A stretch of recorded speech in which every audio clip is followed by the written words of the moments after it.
Hey everybody, what's happening? This week I'm taking a trip out west for another whirlwind night photography tour. This is the first time I am packing with the hopes of not checking a bag. Instead, I'm opting for a carry-on duffel and a backpack. The carry-on in question is the Hexad Access Duffel. I backed this project on Kickstarter last year and had the bag in December.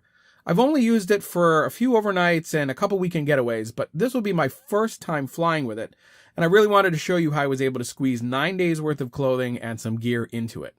The bag is made out of a durable ballistic nylon material, and along with the zippers is water resistant. After using the bag a few times, I decided to make a few easy and minor modifications that really helped me streamline my use. First, everything on this bag is black, and it looks great, but the zipper pulls seem to blend in too well, making them difficult to spot. I added these yellow zipper pulls that I picked up on Amazon. A pack of 10 costs $6.99, so it was a pretty small investment, but a big help. Second, other reviewers have said that pulling some of the larger main zippers can prove a little difficult due to the weather sealing. On 2 of the zippers, I added carabiners, and these do make things move much more smoothly thanks to the leverage. The inside of the duffel is made of 3 large compartments. I used the clothing pill packing method and was able to fit 7 days of outfits into one compartment. I used the second compartment to pack some miscellaneous items like some gloves, hats, and a Scotty vest. And in the larger compartment, I added 2 more days worth of clothing and was still able to fit my Benro Adventure Series tripod and detached ball head. One of the compartments has additional zipper pockets. In this one, I've stored some AA batteries, and in the other, I've put in a VHF radio, and I've gone ahead and stored 2 other radios in each of the 2 front compartments. These front compartments can also be used for quick access to camera equipment if that's how you pack.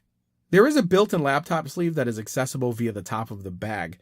This also lets you get at whatever you have in the top compartment, but things can get tight pretty quickly once you do pack a laptop. On either side, there is also traditional compartments that will help you stash away your shoulder straps if you want, and there are also some compartments for credit card-sized items.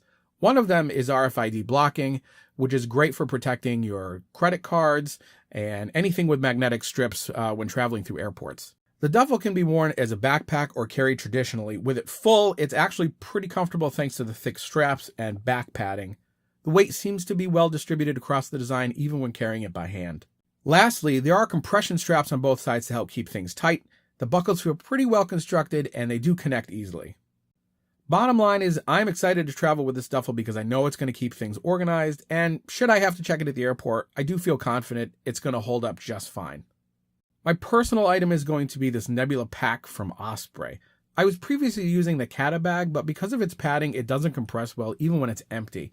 I had a hard time pulling it out from underneath airplane seats as it barely fit, and a lot of the compartments weren't as easily accessible as I needed them to be. The Osprey has a lot of topside access and can be compressed quite a bit. There are 4 areas of varying sizes for really anything you can imagine. For this trip, I packed all of my camera gear into this tactical sling bag that I typically use on all my field shoots. I picked this up on Amazon 3 or 4 years ago for maybe $30. I then was able to pop this into the Osprey main compartment. The nice thing about this is that when I check into my Airbnb at my destination, I can simply pull the sling bag from the Osprey and I'm ready to go right into Joshua Tree National Park without having to cherry pick gear from other bags. I know the TSA is now saying that electronics larger than a cell phone need to be taken out at security, so leaving the top zipper of the sling bag open still gives me quick access to the gear if I need to remove it. So that's it. Hopefully I'm going to make it on the plane without too much of an issue, and if I don't, I will let you know. Wish me luck, and thanks for watching.